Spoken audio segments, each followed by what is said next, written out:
So now I exploring Okay, more interface. people. Yeah, more people are coming now. Okay.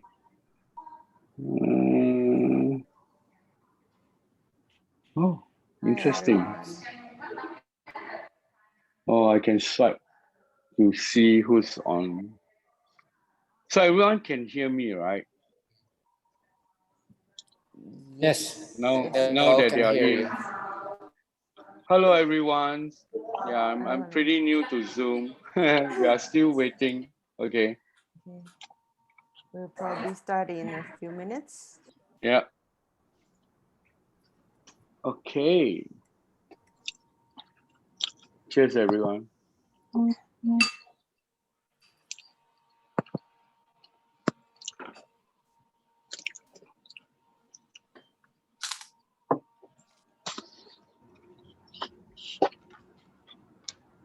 So you guys. Sorry.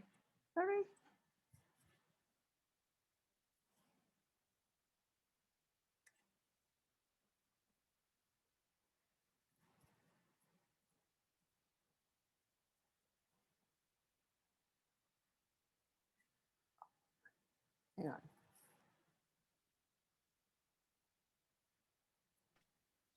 How come I? Okay.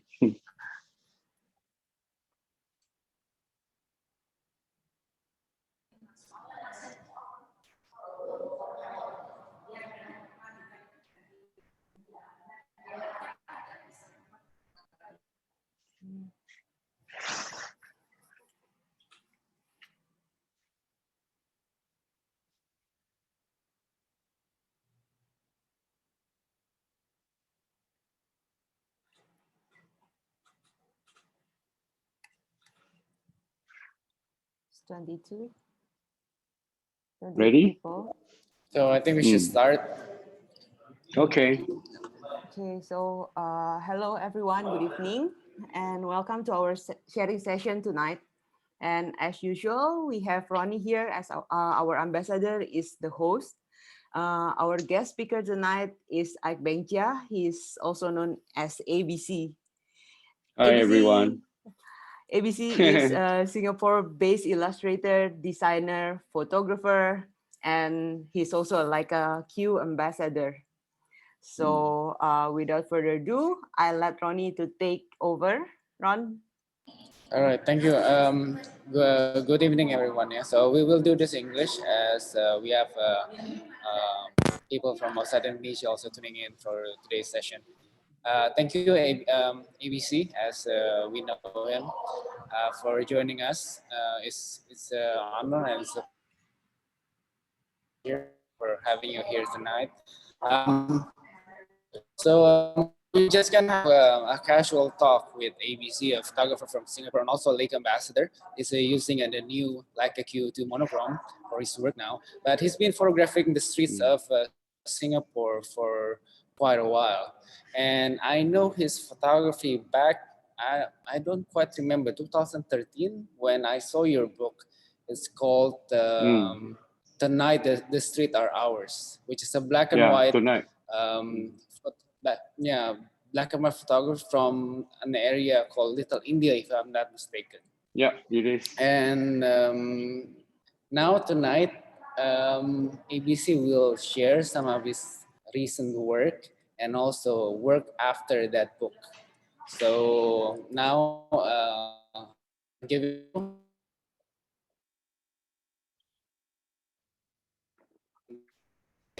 I lost you there. You got cut off. Have a ABC. Okay. There was like kind of disruption, so I didn't catch what you're saying.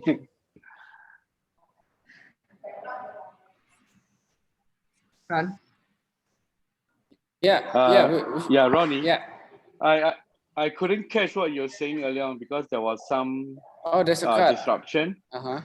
Yeah, there was a disruption, so I didn't catch what you're saying earlier on. Oh, I'm sorry. So so So I was talking about the book that you published Yeah. a few years back. After that. The night, Yeah. the night that was ours. And then after that, tonight we will talk about more of your recent work. Yeah. Okay. And which is a content. Yeah. And we will take questions from the audience tonight as we go, and then I will select them, and then Okay. yeah, we can answer it because we just gonna have a casual talk, not it's very fluid. So if people will, oh yeah, I want to have a question about the Chinatown or something, you can just drop a line there, and we will select it to read it. Yeah. So now the floor is yours. You can start the presentation. Thank you. Okay. Hi everyone. Before I begin, I want to thank Ronnie and the Leica Indonesia for having me on board, and thank you guys for logging in. Yeah, so a bit about myself, like what Ronnie has mentioned. I'm not a full-time photographer or a professional photographer. I do have a day job, and I used to be an illustrator, and currently I'm just an art director in an advertising firm. Yeah, so that's about me. And well, I've been photographing Singapore since 2010 and until now. And yeah, so currently I'm the Leica Q2 monochrome ambassador. Yeah. Okay. So what else you want me to say? Okay. Well, I guess to begin with, there's this ongoing project right now I was working on like 3 years ago. It's called The Night We Never Met, and it was shot entirely on Leica Q. It's about one of the oldest nightclub in Singapore, but unfortunately, pandemic happened and the nightclub has been closed for a year plus, and right now it's like we are coming to 2 years. And the whole thing was I shot the whole nightclub using Leica Q mostly, and also using my phone, which is the iPhone. And the a bit of background about the nightclub is the nightclub has been around since 70s, in the 70s, and is considered one of Singapore oldest nightclub right now. And yeah, so let's move on to the next slide. So these were the nightclub before then, 3 years ago, and that's how the interior looked like. As I thought, Jacqueline, you can just play the slide, and then I will let you know to hold it if I need to share something about the image. Yeah, so this nightclub is actually known as the first flower joint nightclub. Okay, you hold on to this picture. So what happened is it attracts people from all walks of life. Like whenever we hear nightclub, we always felt that it's a male dominating territory. Not for this nightclub. This nightclub, yes, majority are still male, but they have women patrons also. Okay, so I discovered this nightclub back in the year 2000. Before I got into photography, and then after that, in 2010, when I started to pick up photography, I went back to this nightclub, and I started taking some snap using my phone. But unfortunately, all those pictures were lost when my hard drive was stolen. And then it's only like, 4 years ago, when the owner told me that they're going to revamp the whole interior, especially the sofa. Like when you move back to the first slide, it was orange, and they're going to change that sofa, the whole interior sitting area. And to me, suddenly I just felt that it's going to lose the vibe, because I fell in love with the nightclub because of the way it was, not only being the oldest, but the warmth, from the sofa, So I went on to a so-called into a panic mode. I started to go back very often every night and just to spend there my time there documenting the whole place before the owner changed the whole interior. So like right now, those pictures that you're looking at right now was shot 3 years ago. Before COVID, the whole interior was changed. Like right now at this scene, right, you saw this guy lighting a candle. The chairs are in orange. Now it's all brown, which it kind of like I felt the warmth kind of lost. Okay, so coming to this picture, it's quite interesting because this guy, he got kicked out after I shot him.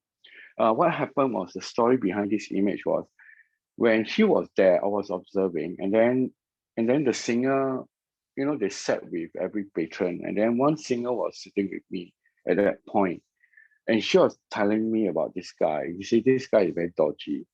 He will come from time to time, and then he will use this candle trick to take advantage of them. So I asked the singer, what do you mean by taking advantage? So she asked me to look at him, what he does. So I actually spent some time observing him. So what she said is his trick is he will convince the girl to let him heal them by lighting a candle. So while the candle is being lit, he will use his hand to take advantage of them, as in touching them, you know. So the moment I saw it, right, that's where I took out my camera and I snapped this shot. And then after I snapped this shot, the bouncer came and kicked him out of the place. Yeah, so it's this kind of very random thing that happened, and I was very lucky. I was very blessed that the singer told me about it. If not, I wouldn't even know, the story behind this candle. Yeah. So that's the story about this shot. And yeah, we can move on to the next slide. So most of the girls, they came from China or Malaysia, and and what they do is, for those who doesn't know what's a flower, hang flower joint, basically what does this girls does is they'll go up to the stage, and then they will sing for the audience, and then the audience in return will show the appreciation by giving a token of money, a small sum up to any sum that you want, and then they'll be hung by garland, by flowers and all that. So the most expensive I ever saw was like $1,000. Yeah, then after that, once like a customer who hang the garland and all that, then the singer will come and sit with them and then chit chat with them, and all that. So this is, a brief summary of how does a hang flower joint nightclub is. Yeah. So this is a stage where, and every year, depending on season, they will pimp up the whole stage. So like for this was shot in Christmas time. So that's why you can see Christmas decor around. So I always make a point to go back every festive season, like Chinese New Year, Mooncake Festival, Christmas time, and all that. Okay, move on to the next one. Yeah, so this Is is there the sorry, quick question, ABC. Is this the only one nightclub that does something like this, or is it all over no, Singapore? there are a lot. There are quite a number of them, but this is one of the oldest one. The only oldest remaining I one see. left in Singapore. Yeah. So this is the flower, the hang flower. Yeah, that I explained earlier on. Yeah. Okay, we can move on to the next slide. Yeah, so this is the nightclub. It's actually situated at Textile Center, but unfortunately it's closed right now for the past 1 year until today. Yeah.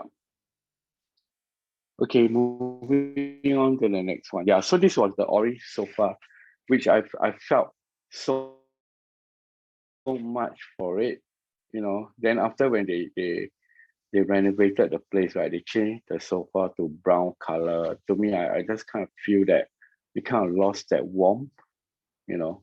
But I still went back to document, yeah. So this is one of the singer just sitting there waiting for a turn. And then for this shot, the next one, for every like what $100 and above donation given to the girls, the waiter will come out with this confetti, they'll just pop to to let everyone know that this singer, got hanged like by the hundreds or by the $1,000. Yeah. Okay, moving on to the next one. Yeah, so one thing about this place is it's kind of nickname known as the old folks home because a lot of the patrons there are old people. And I can tell you one thing, they can dance. They can dance despite their age. And yeah, you do see middle-aged men, but you hardly see younger people. But the whole place is mostly elderly people. That's why even the boss call his club, old folks home, Yeah. Yeah, I Okay. saw one of the video on Mm, on your Instagram about this yeah. like an elderly dancing in front of the stage. I remember Yeah. that vividly. Is Yeah. this taken Yeah. in this premise? Yeah. It's the same club. So it's the same club. And it's amazing because, they just don't feel that they are old anymore. They just go out and dance and some, they'll dance with the singer, but some they'll dance by themselves. And that's what make this place interesting to me, because I mean, like I like it, because it's something that you don't really get to see it. Most of the time when you go to a club, you always see young people dancing and all that, but you don't see elderly men or even aunties who went there, they dance, and as I recall, there were like certain day of the week, there's this group of auntie, they'll go out and then they'll do line dancing. It's amazing, it's so amazing. Line dancing in a hang flower nightclub, you know, Yeah, yeah. it's totally different from other nightclub. Yeah. By the way, Okay, okay. when I saw your work about Little India, is Mm. it black and white, right? Yeah. So when you do Yes, this, correct. it's in color. Why do Yeah. you Yeah. choose to use color? And Mm. I was talking also to Jacqueline before the talk Mm. that it reminds me of a scene from Wong Kar Wai movie because it's very Mm. neon Mm. light. And then there's a one Yeah. picture in the series that there's Mm. a glimpse of just one Mm. ankle of a woman, and it's Yeah. very Hong Kong movie kind of like it. So Yeah. do you get Yeah. inspiration also from movies or I I will other say art that forms? I will say that when I was there, the whole environment, the whole vibe reminded me of Wong Kar Wai. So and I always love Wong Kar Wai film, and I will say that the way I look at the nightclub does, influenced by Wong Kar Wai. Especially like the cinematographer, how the way they frame things and how the way they pay attention. Like if you watch the movie in the mood of love, in the mood for love, there are little details, yet at the same time there are overview, and that did influence how the way I look at this club. Even though it's not in Hong Kong, but because of the setting, I mean, it's kind of like 70s kind of feel. Yeah. So this image right now, what you're looking at, right, is the image where we see on the top where there's a group of girls. That was how the club looked like when they started in the 70s. Yeah. So from what I know from the boss, they actually underwent about 2 to 3 times renovation. Yeah. So we can move on to the next one. Oh, finished. Oh, that's it. Yeah. Okay. So anything you guys, Ronnie, you want to ask, or anyone want to Uh, ask question about the previous slide? I think we can go along first. I think Okay. we're still Can. enjoying the Okay. pictures. And Okay. for everyone who just tuned in, you can ask Mm, questions in the chat box, and I will select them and read it to ABC as we go okay. along. Yeah. So now we come to Singapore. Okay. Singapore is actually an ongoing project that I started in 2010. And then throughout the course, I have documented Singapore using various camera models. But most of the time, I was using the phone. And like what I'm sharing with you is just some of the pictures that I shot uh, using the Q. That was before I became a Q ambassador, and then later on, like now, I became Q2 monochrome ambassador. Okay, so for this shot, right, I really have to thank my friend who drove, and we were like on our way to Clarke Quay to shoot Halloween. And on that day, right, it happened to fall on the Nine Emperor God Festival, something like that. And this group of people, the band, they are in this truck. They were actually on the way to East Coast. And at that time, I tell you, I was like in the car, I was like checking, make sure my battery is okay, my Leica Q is fine. I was like looking, and then my friend, he said, ABC, please look up. This is a shot that you must take. So when I look up, oh my God, I I was like really in awe. And my friend, he was very nice. He actually drove very close. And Leica Q is a fixed lens and it's 28, right? So we literally he had to drive very, very close. And that's where, because we were so close, it got them curious. What is this car doing? Following us, tailgating so close. Very, That's why very they, dodgy car. yeah, very dodgy car, and then that's why they were all looking at us. And that's where I saw that moment. I like how everyone on the truck were like looking at me and my friend. So I actually I quickly took out my cue and I shot it through the windscreen, and in this tunnel called KPE tunnel in Singapore. Yeah, so that's why. Hey, And after I shot this, I actually printed a big print and I gave it to my friend as a token of appreciation, because to be honest, if he never see it, I would have never taken this shot. So I really appreciate, and have to thank him for that, because he know what I like to shoot. So yeah. it's a gift photograph from your friend. Yeah. Yeah, Yeah. yeah. So I gave him this print. I printed out quite big, and I signed it, and I tell him, say, hey, bro, thank you. It It looks won't like for you. it looks like a time tunnel. You know, Yeah, yeah. I time. know. Yeah. Tell me about it. Yeah. Okay, let's move on to the next shot.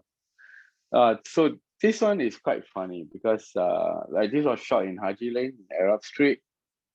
So it's just one of the day when I was like walking around with my Leica Q and a flash. And then, somehow that day it wasn't working for me, and I was like feeling a bit shitty. Like sometimes like when we go out, right, when we shoot, if there's no image for us to keep, well, sometimes we feel okay, but sometimes we feel like shit. So this is just one of the days where I felt like shit, and then I decided to order a beer and to make myself happy.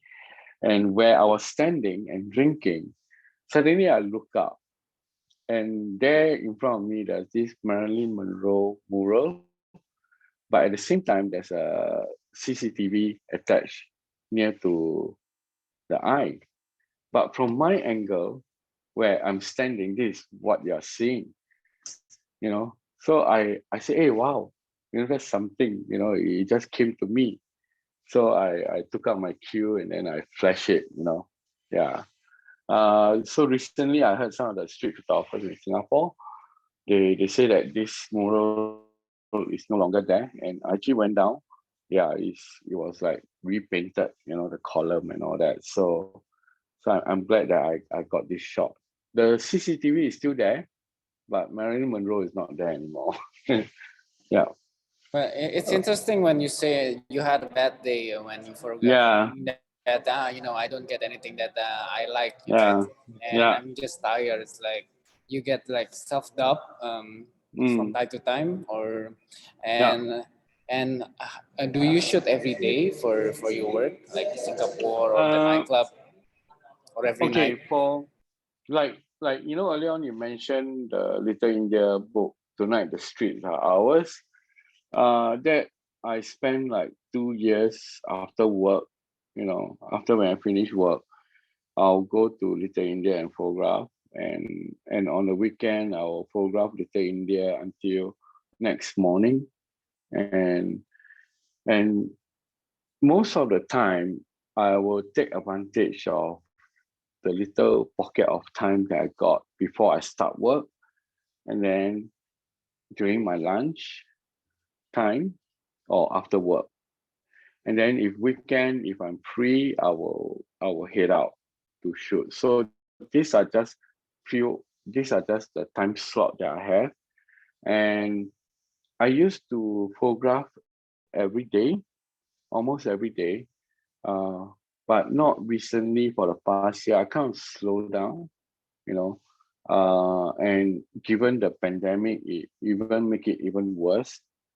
So like in the past, I used to make myself to head out to go and shoot and try to see if I can capture anything or let the images come to me.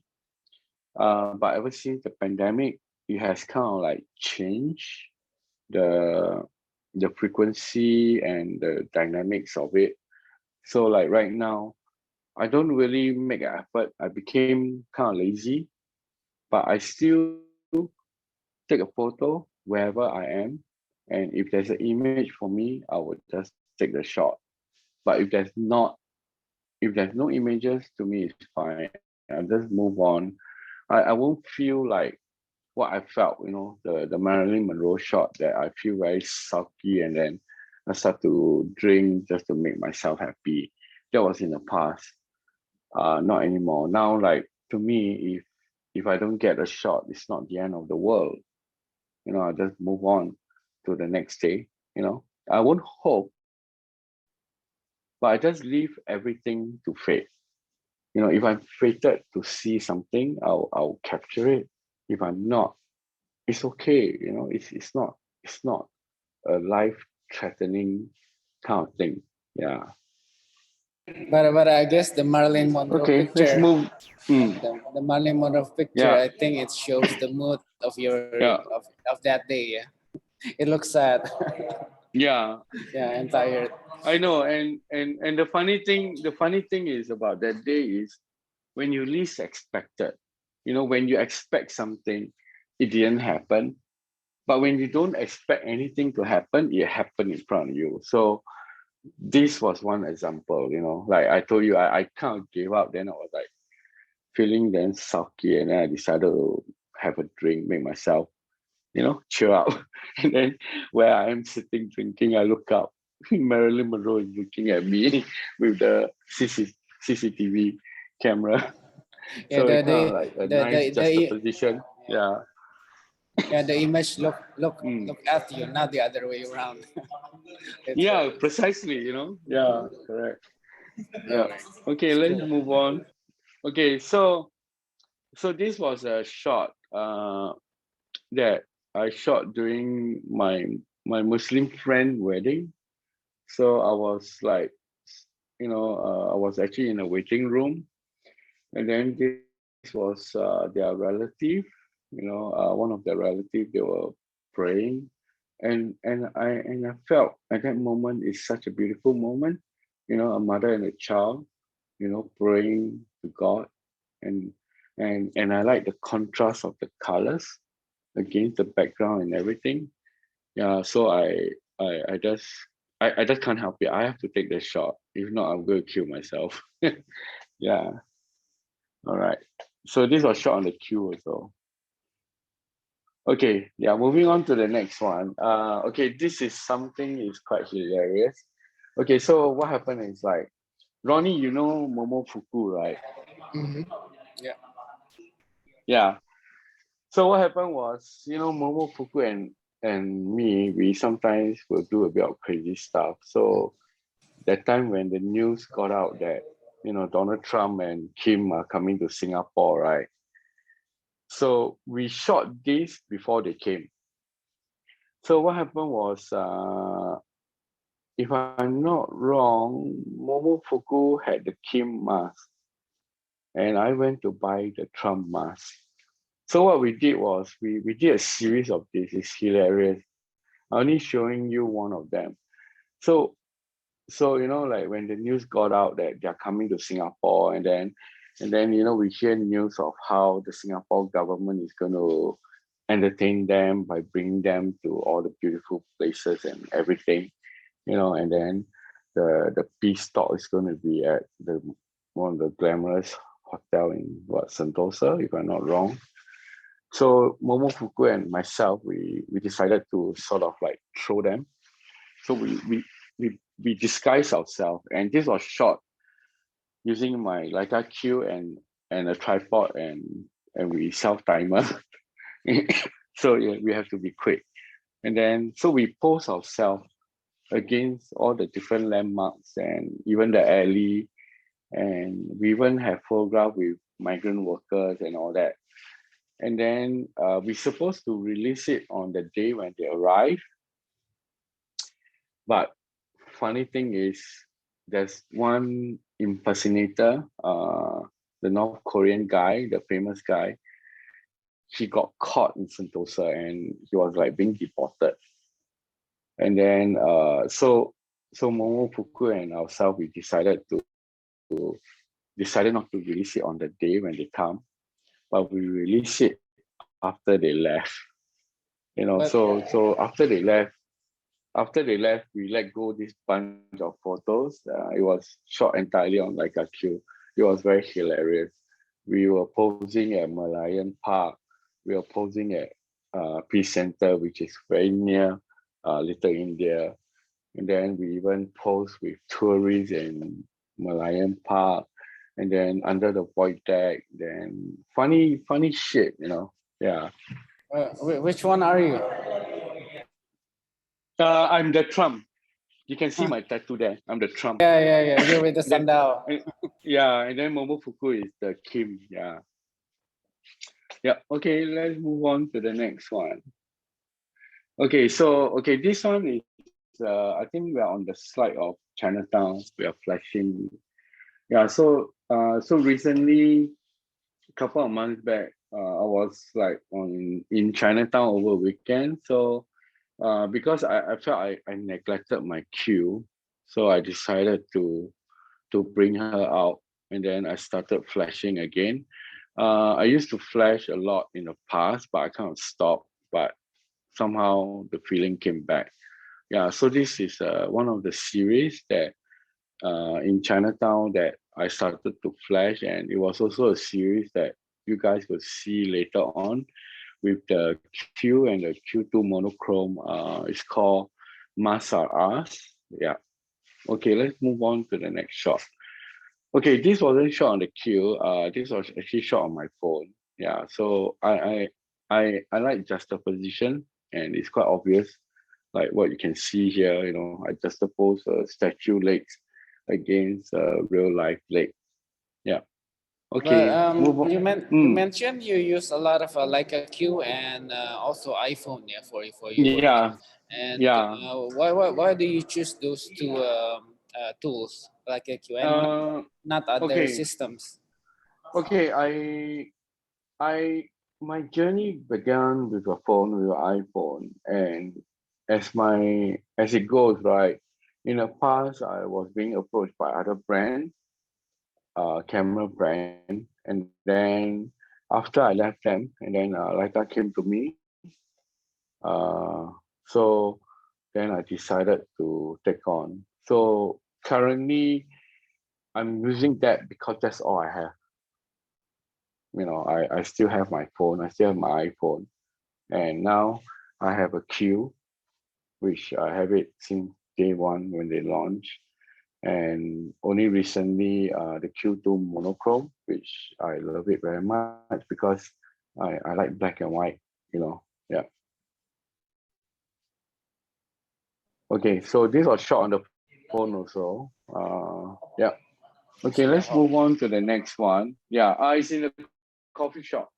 Yeah, this is also a phone. As I mentioned, I like to play juxtaposition. Yeah. Okay, let's move on to the next one. Yeah. So this one is also shot on the phone, and what happened was, how I got this shot was I actually came out from the toilet, and the funny thing is, as I came out, I saw the cleaner was cleaning the sculpture, and from where I'm looking at, this is where you're looking at. It's like the balloon dog is taking a piss at him, you know. So I thought it was quite hilarious. Yeah, so I just took out my phone and snapped. Yeah. Okay, move on to the next one. By the way, Yeah. So this was by the way, ABC, this series is published as a book, right? If I'm not mistaken. in the new one. It's The going to new be a one. new one, the Okay. Singapore book too, because So uh an updated version. yeah, so all these pictures that you see now will be on the new book, which Okay. is hopefully going to be published by this year or next year. Yeah, Okay. Looking forward to that. because I like when we met, right, that time I had my first book. That's the Little India book. Tonight the streets are ours. Then after I published Singapore. Yeah, that was a series of pictures, a collection of pictures from 2010 to 2015. Mhm. So 2015 to 2020, which is all these pictures will be on the book too. Yeah. Well, Mm. while at this picture, somebody asked, Mm. Yuan Girsang Mm. asked, do you have a certain vision or objective in taking street photograph because you mainly take in the streets, or is it just Yeah. a random shot? It's random shot. To me, I go by gut feel, and to me, my approach when it comes to street photography is it's like falling in love. So like I have to fall in love with something in order for me to take a shot. If I don't like a shot, I won't take it, and it has to have some kind of evoke some kind of emotion or feelings towards me. So a lot of time I base on my gut. I don't like just randomly go out and look for a theme, a specific thing that I want to show unless it's required. Like recently, I'm looking for people with interesting masks. But like for this kind of street, right, this photo that you have seen, it all happened by chance. It happened when I'm just there and I saw it and it connects with me. And I just take the shot. Just like this. I was like walking in Pagoda Street on that day when everyone was playing Pokemon Go. And where I was like walking, then next moment I saw a pigeon walking towards me. Then I saw a few people walking around looking at their phone. So I kind of straight away positioned myself down lower because I feel the funny connection. It's like everyone is so engrossed in the phone and this pigeon don't give a shit. This pigeon just walk as if like who cares? You know. Probably because he doesn't have a phone. Yeah, probably. Yeah, if the pigeon has a phone, you'll be Yeah, the wings will be holding the phone. yeah, That would be so classic. Yeah. yeah. So at that moment when I capture it happens so that there's these two guys walking in different direction against the row of people playing. So it's based on gut feel. Yeah. I hope I answered that question. Yeah. All right. Yeah. Okay. So what's next? Singapore Zine. Okay, let's go there. Okay, so what happened was 2 years ago, I decided to produce a yearly subscription zine, and every month there'll be one issue. So as you can see, there's 12 issue there. But it was being disrupted during the COVID period last year, and then but it's finally over. And to date, I've already had about what 90, 94, 95 subscriber, and I plan to stop at 100 subscribers. So yeah, so right now only like left six or five set of this zine.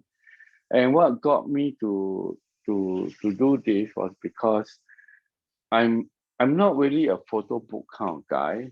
I prefer zine. You know, I always like the zine culture, and to me, I felt that producing a zine is more informal in a sense that, you know, it's quite chill, and compared to a photo book, you know, I mean, It's not that sacred, yeah. yeah, you know, Ronnie, you should know, you know, we all did photo books. We know how much is it like, the process and the pressure that we have to go through, and the expectation we have to meet to the publisher and all that. But with self-published zine, you can do what you want, you know, but of course you must know how to curate and edit and sequence, you know. Yeah, so Snapshot came about because I don't want my photo to be stored in a hard drive or on cloud. To me, I feel it's a waste of space. I mean, I still like tangible stuff. I still like looking at photos in print format. And so I decided to do this zine. I mean, I've been doing zine since 2010. And back then in 2010, I started doing zine because I was inspired by Daido Moriyama. You know, his first zine that is worth so much now, it was done in the photocopying shop. You know, he just bring his print, he just photocopy them, and then he just sequence it, then he just staple it, and then he just sell it. And back then it was so cheap. But now those zine that he produced is worth so much than anyone can imagine, you know. So I like this kind of like raw stuff, you know. So Yeah, that's why like my this set of zine. Yeah. So I like heard, this yeah, I sort heard the of stories, yeah. this set of zine. Yeah. So it's amazing, you know, and it really inspired me, you know. And I mean, like for zine, I don't feel the pressure to be printed on expensive or nice quality paper. You know, why can't it be so raw? You know, why can't it be just a photocopying paper, which I did. You know, I sent to a shop, print shop, then they just print it out. You know, and then, but the thing is, I don't send it to a printer to print and collate everything. No, I just print them out in loose sheet, and I self-assemble them.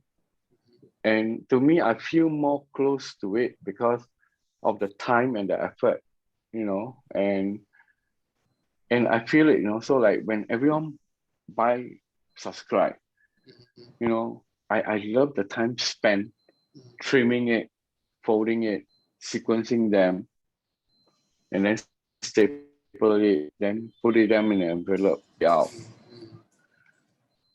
Because I printed books before, I know the feeling, you know, like when we send our stuff to print, the moment you give it, you know, when the moment the printer deliver to us, all we do is, oh, we look, oh, nice, nice.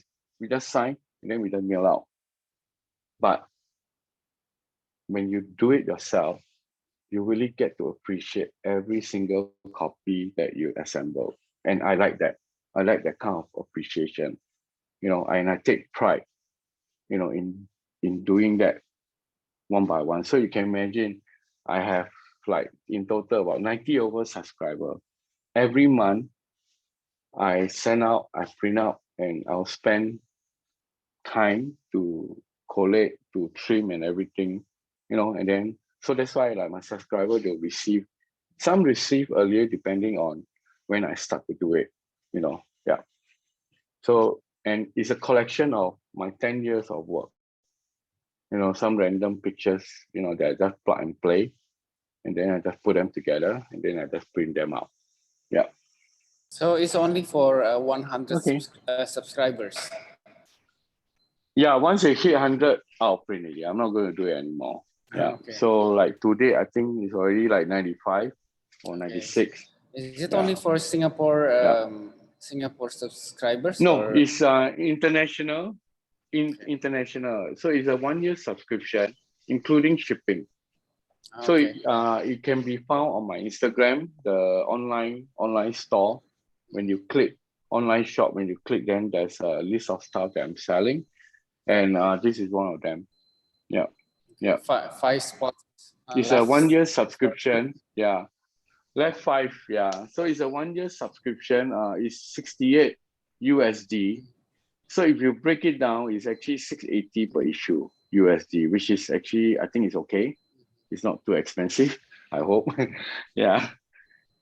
So yeah, so right now I already have like 5 set left. Yeah.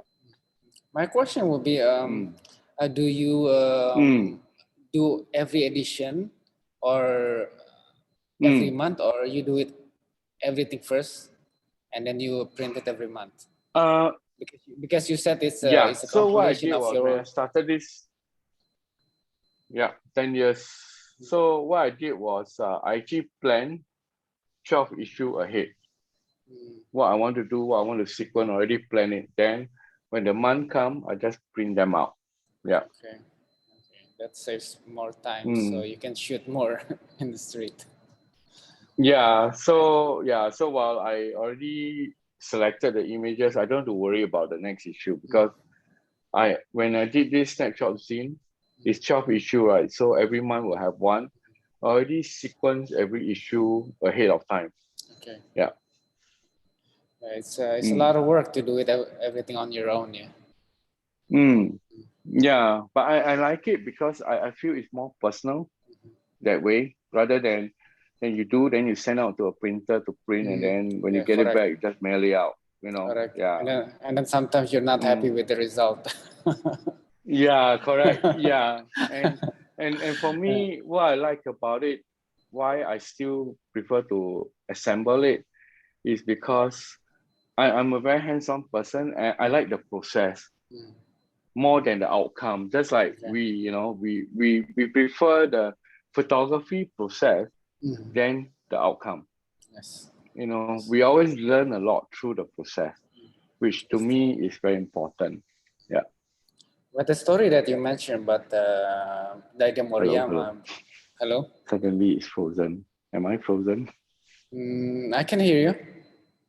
Yeah, okay. I can hear you. Oh, okay. You got frozen.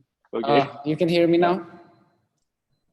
Yeah, I can hear, but I didn't catch earlier on. Oh, yeah. I was telling you about this that you mentioned about the Moriyama story with the Xerox machine on his exhibition, right? Machine. That's very famous story. And I remember he had a collective back then in the 70s or 80s called Provoke. It's called Provoke. Yeah. But it only lasts for three edition or 4 edition. I don't remember. Yeah, correct. But it's worth a lot of money right now. Yes, correct. I know. So anyway. So what he did was, when he did that way before the collective, right? And then then he applied on his exhibition, where he photocopy and then get everyone to sequence on themselves. Yeah, but he actually started doing it way before Provoke period, where he and a few other photographers, and then they formed the collective. He himself was doing it. He just print out his prints, and then he just go and photocopy, and then he staple it. I heard those copy worth thousands of dollars or even more right now, if anyone can get a hand of that. Who has that copy. That was like, I think, way before I was born. Yeah. So somebody asked, Yeah. What projects are you working on right now? I guess we know after this because you're gonna present your the most recent work, Yeah. right? Yeah. Correct. Well, we can move on to the next one, I think. Yeah. All right. Okay. So back to the question. Okay. Masaras is my currently ongoing project during this pandemic period. As we all know, we do miss going out and photographing people without masks. So prior to Masaras, I was working on one project that which I completed. It's called 56. So in Singapore, we had a lockdown and it lasted for 56 days. No one were kind of allowed to go out and photograph. So what I did was I did an open call. I invited people from Singapore, residing in Singapore, to send a selfie of themselves, but not showing the full face, but just showing the mouth and with a word to express how they felt during the lockdown. And then what I did was with the word, I Photoshop onto a blue mask, and then I depict into the mask and their mouth. Why I did that was because honestly, ever since the pandemic happened, we only see the eyes, but we don't get to see the mouth because our mouth is being covered by the mask, right? So that's why 56 came about, and you can see that on my website. Now, moving on from there, uh, everyone is wearing masks, and the most common masks are the normal blue one, the plain one. So I decided to photograph masks with interesting feature like maybe a fake mouth and all that. And I myself is not doing that. I mean, I've seen other photographers capturing that, which is great, because to be honest, I'm very sick and tired of looking at plain masks or, even decorative, they're nice, but it's kind of like, but what if, someone put on a very funny, interesting mask just to, brightens up people day, why not? Yeah, so we can move on to the next slide and you know what I mean. Yeah, so, okay, this is got nothing to do with the mask because we kind of mix the slide together. So during this pandemic in Chinatown, you see a lot of weird people. So this is just one of them. She's not weird. She's actually carrying a prop, but she looked weird. Okay, moving on to the next one. Yeah, so you get to see people with like fake branded masks, wearing it around. Okay, let's moving on. And then some, the way they put their mask on. Okay, let's move on to the next one. She looks angry. Yeah, because I flashed at her. I got a question actually. I got a question seeing these three first picture from Chinatown. Yeah. It's very in your face, right? Yeah. I think it's even closer correct. than if everybody knows Bruce Gilden. I think this is even closer than Bruce Gilden. Yeah. Do you get like resistance or people are agitated when you photograph, and when you do? Of course. When you do, how do you exit the situation or try to de-escalate? Okay. Just to before I give you guys the answer. I'm sure you guys know Tatsuo Suzuki, right? The Japanese photographer. So when I was in Tokyo, then we met up, and then we were in Shibuya crossing. And if you guys know Tatsuo Suzuki, his distance between his subject. When he saw me, he said, "ABC-san, oh, you terrible." What he meant was I'm even much closer than him. Yeah, so okay, so yes, to answer that, yes, I do get a lot of that, and how I deal with it is, sometimes I'll just act blur, look steam, I'll just walk away. But sometimes when I'm being confronted, I mean, I'll just apologize, and most of the time, people will question me, why am I doing that? But like for this Chinatown, I still try to keep the distance limit because we have like a 1 meter distance between each other. I see. So yeah, so some look closer because I crop them, but I crop them to so that to get what I want. And other than that, yes, I did encounter nasty encounter, there's one incident. I tried to cut the story short. I was in Chinatown over weekend, and then I flashed this old lady. I was just sitting down, and then this old lady walking past. It was still like 1 meter away. I just flashed, and then next moment the son came up to me. He said, "Do you just flash my mom?" I said, "Yeah, I did. I did." Then he was very aggressive. He said, "I want you to delete the picture now, right away." So I complied to it. I said, "Okay, I'll just delete." Then after that, then he started to say, "Do you know you're not allowed to photograph in a public space?" Okay, that's where it start to get a bit, and to That doesn't me, make sense. yeah, to me, you're not in Europe, you're not in like places like in Paris where or certain country you're not allowed to take. So I just kept quiet, and then I was with two of my photographer friends, and I kind of knew that if I were to stay a bit longer, I will flare up, and I didn't want to make a scene. So I just walk away, and then poor my two photographer friends, you have to deal with him. So then never mind. So then when I turned back, he left. So I walked back. Then they already dealt with him, and then he walked away. So when I sat down, he came back again. He said, "I don't want you to recover what you deleted and post on social media. In Seoul, you're not allowed to take." Wow, at that point of time, I cannot really, I really cannot. I said, it's like, dude, why are you telling me the laws of Seoul? You're in Singapore, you're Singaporean. There's no law. There's the only law that I know is if I'm in a private property, I take a picture. Yes, I'm not supposed to, and but I'm in a public space. I'm into a tourist spot. I'm in Chinatown, and why are you telling me about Seoul? And then the moment he said this, oh, I cannot. You know what I said? You know why? You know why I know? I'm a photographer. I know, okay? Oh my God. When he said that, inside my heart, okay, you're a photographer. Okay.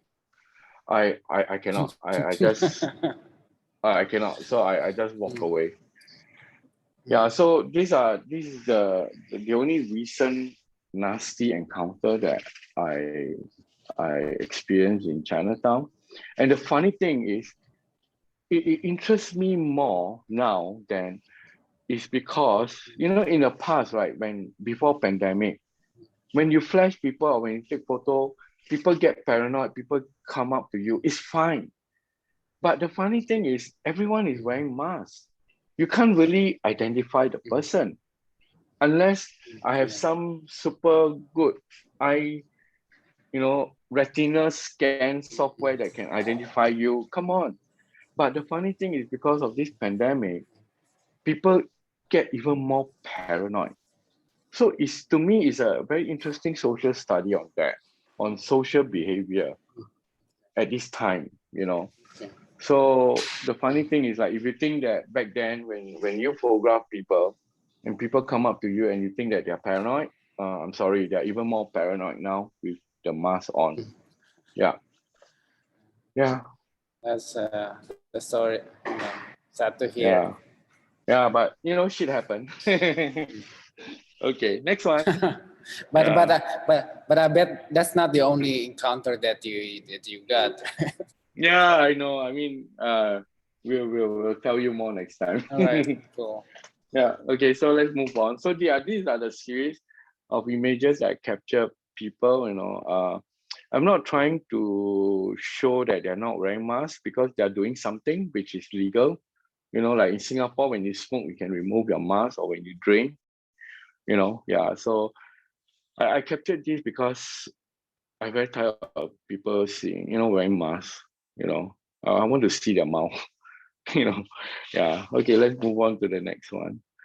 Yeah, so okay, this one is very interesting because this lady, she's not scolding me. She's actually talking to me. She's a very sweet lady. I guess she was lonely and got no one to talk to, and I was like, me and my few friends were there, and then she just came out and chatted with us, and then she's very animatic. She's full of gestures, so that's why when she was talking to me, I just took out my cue and I just flashed her, and it didn't bother her. She just kept on talking, But I like her expression, her gestures, she's very, animatic, Yeah. Okay, let's move on to the next one. Yeah, so then, like this guy, I think he's smoking. That's why his mask is off. Yeah. Okay, next one. But do you wait in a Yeah. certain Oh, corner for this series? yes, I do, but this one I was out of my corner. So like for me, I I don't know. Okay, like for me, I'm quite lazy, and I was being taught by Kevin Lee, workshop, street Definitely, photography yeah. workshop. Yeah. Find a corner and then park yourself there, spend some time. So I practiced that. So this is what I did. Like those people, I just stay there. And also, I'm kind of lazy. I don't want to walk around. So I just park myself. Instead of me go and look for the subject or object, I just let it come to me. So yeah, so that's what I did. But for this, I did walk a bit because I was kind of tired of standing at one spot. I decided to exercise a bit. And then I saw this old man with a rainbow mask, which I thought, is very nice. Yeah. So I just flashed him. Yeah, but I didn't get any reaction from him. The funny thing is, a lot of times people will appear shocked why suddenly, you're being flashed. But I think as long as you don't be creepy, I make myself obvious. I just go up to them and they know that they're being photographed. So if depending on their mood, if they're happy or they can't be bothered, they just ignore you. But if they're upset, then you'll confront, just like the guy, yeah, which I mentioned earlier on. Yeah. And You're not. this kind of thing are bound to happen. Yeah. Yeah, you're not trying to hide anything, right? And Yeah. I think I also learned when people are going. I mean, like when they're moving, Yeah. they don't have time to, They don't have time to react. Yeah. So They they don't just have like move time. along. Yeah. Yeah. So like if you want to like capture people, whether you're using flash or not, go to a crowded place where people are just moving constantly, But if you go to a quiet place where there's very few people, if you're going to flash or take a picture, you're going to ask for it, man. You're going to get yourself in trouble. Trust me. So don't do that. Always go to a crowded place where the flow of traffic is ongoing and all that. Yeah. So like this one, she's a nun and she was like fanning herself because it was a hot day. And then when I came up to close to her and I flashed, you can see on the corner, her eye was like, oh, what's this guy doing? And she did turn back and look at me, but I just kept on going. Yeah. Okay, next one. Then this. Okay, this one is quite interesting. Yeah. So I was like having my smoke break and then he was smoking and then I noticed he have a lot of tattoo and then we started talking and then he was telling me he has some more. And then I asked him, is it okay if I take a photo? He said, yeah, sure. Then he showed me, and then he explained where he did that and all that. So like not all the time my stuff is in your face.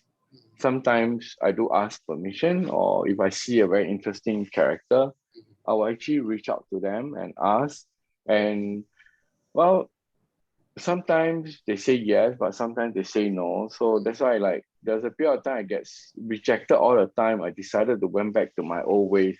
Shoot first, talk later, don't ask permission. Just get what I want, But sometimes when I'm being nice, being polite, when I reach out to the subject, no, no, no, no, cannot, don't take photo of me, then I fuck it, Yeah.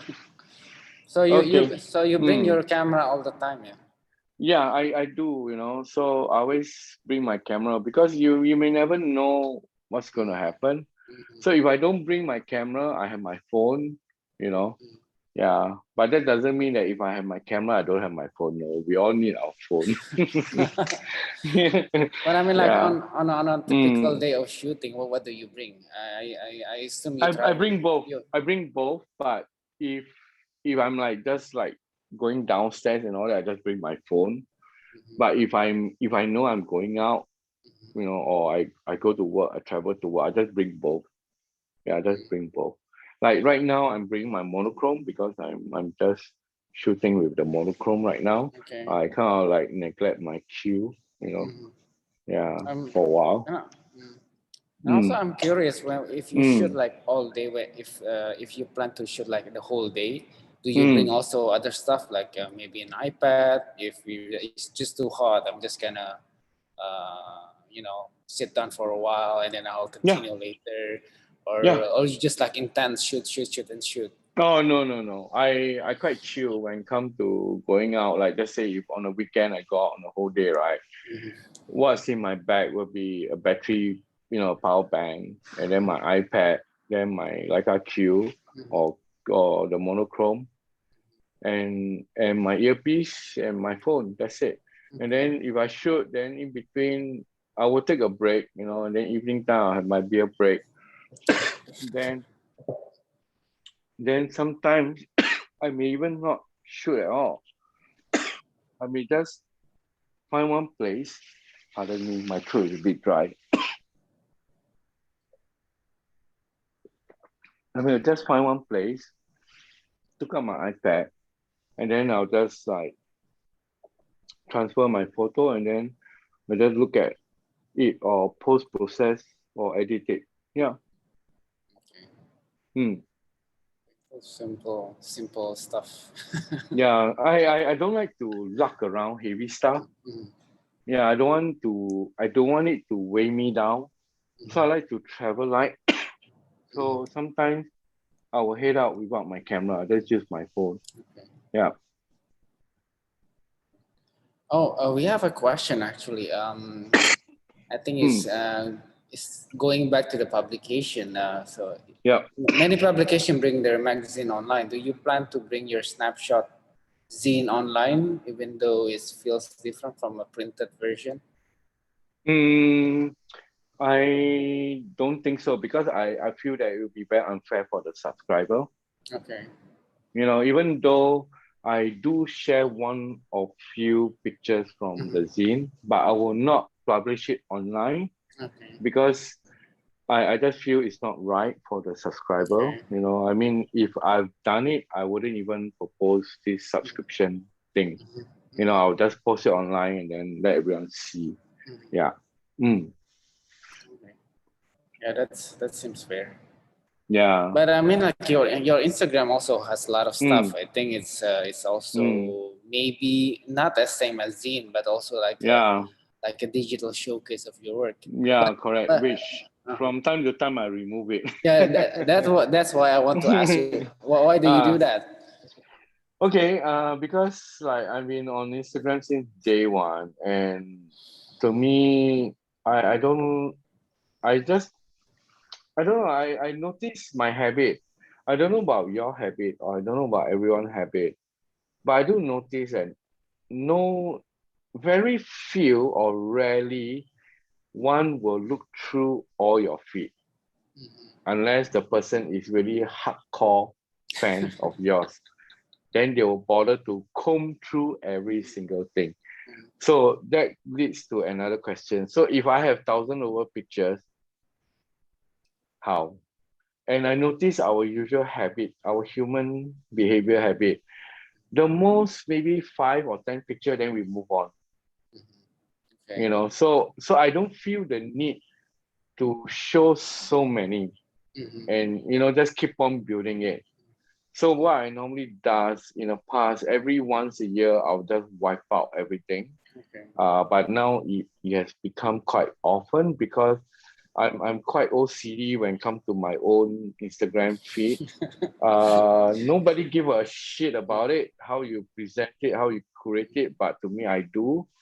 Okay. So if like right now, if I post something, after a while I take a look, I don't like it, I'll just remove it. It got nothing to do with pleasing my audiences or whatever, because to be honest, nobody give a shit, you know, what you post. You know, how you want to curate or whatever, or you want to justify the layout or whatever. Nobody give a shit. All people want to see is the picture that you share, and if they like it, they like it. If they don't, they don't. Okay. You know. But for me, I do. You know, I very OCD. So it's You more know, like so rearranging your library, your digital library. yeah, yeah. So like, you know, I mean, like the saying goes, you're the what the thing? You're the most, when it comes to creating, you're the worst enemy. You know, you yourself. Yes. Yeah, there's a line saying, right? Something like that. Yeah. It's hard to kill your babies. Yeah, correct. Something So like you that. got to learn. Yeah. So you got to learn. Like like some of my followers, they were so shocked. Why you remove that? That one got like 1,000 over likes and all that. To me, I appreciate the likes, but if I grow out of it, I'll just remove it. You know, I mean, yeah. I mean, yeah. So after a while, my followers kind of sick of it. Yeah, they kind of know my bad habits. You know, in the past they freaked out. They thought I left Instagram. Yeah. So. Well, one thing I noticed from Mm, this talk is when I saw your work either mm, in your zine or in your mm, book or yeah. in Instagram, Mm, is mostly a photo and then like very short information, like this yeah. is here. But here you Yeah. have a lot of stories. It's about Yeah. the Chinatown, these people, Yeah. certain people, the Yeah. experience, and also Yeah. the nightclub. Mm. Why you don't put that information into the Mm. Well, the nightclub I did for the interview for Nocha. Nocha? Yeah, Nocha. It was being published in 2018, the Ah, I nightclub. see. So that one I I see. did share a lot of story. Okay. But for my Instagram, because it all boils down to human behavior. Uh to me, I notice, I mean, yeah, some people like to read, some people don't. And for me, one of the reasons why I put less information, because I have problem expressing myself in words. So that's why I tend to keep my caption short, or sometimes there's a few sentences because I was in the mood to write. But a lot of times I just keep it short, and somehow story being shared is always better like now. Yes. Like I'm Well, telling, rather than written. Yeah, so I maybe I'm still a bit old school or whatever, but I prefer to tell my story whenever I'm in a public talk, like now, or in the past when I was being invited by organization or corporation or institution to give a talk about my work. That I rather tell the story rather than write it down and share it online. Yeah. so you rather do it personally, yeah? Yeah, and then I somehow I feel it's more feel to it than to write it down and then you just read it, Yeah. Anyway, we still have like about 10 minutes. Okay, can. So people, if Yeah. everyone, if you have question, you can type it and Yeah. ABC can answer it Mm. right away. So Yeah, I think meantime you can keep the slide going, can move yes. on. Yeah. But Can. any plans Yeah. during this pandemic, because it's still not ending? Yeah.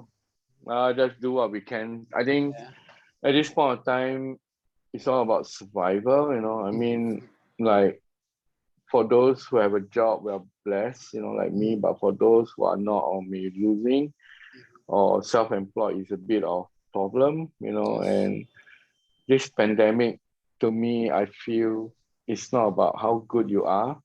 It's not whatever, it's how to survive. Right now, it's all about surviving, So, I mean, to me, I feel everyone we just do what we can just to survive, but not to prove that we are better than anyone and all that. It doesn't matter. Pandemic don't give a fuck about it, whether you're a good photographer or not. It doesn't give a fuck about you. So yeah, in a way it's true, because when pandemics first started, I was like, everyone was so creative, like, well, we should do something, right? But now it's like, we are being screwed by the pandemic, regardless whether we are good or not, doesn't matter anymore. So I think what more matter is we have to take care of ourselves emotionally, mentally, and survive till this whole thing is over. Then let's see what we can do, but meantime we do what we can. Yes, amen to that. Singapore was the last country that I visited before the pandemic. Yeah, I know. So I came back. I know you came, then you met up with Kevin. Yes, I had a short opening exhibition, and then I came home. 2 days later, Singapore was in lockdown. So I know. Tell me about it, man. Anyway, if there's no question, I think we'll wrap it up for tonight. Thank you for thank you. And hopefully the pandemic ends soon. We can do this like in person. Yeah. Well, I hope to see you guys, and for those who join in, thank you so much. For taking and you your should go time. to Jakarta. You should go to Jakarta, because I have a similar nightclub for you to photograph. So. Oh, that would be awesome, man. Yeah. I mean, I've been to Jakarta, I've been to Medan, I've been to Bali, but not Jakarta. So I have to go to Jakarta. Yeah. So I'm gonna invite Junko as well from Japan, and then he'll come. Oh, and yes. Yeah. Then you will like that. And we'll do something fun. All right. Thank you, everyone. Thank you, everyone. Thank you so much. If you guys have any question, you can just DM me on Instagram. Thank you, Leica Indonesia. Thank you, Rony. Thank you. I'll see you guys. Bye-bye. Bye. Bye.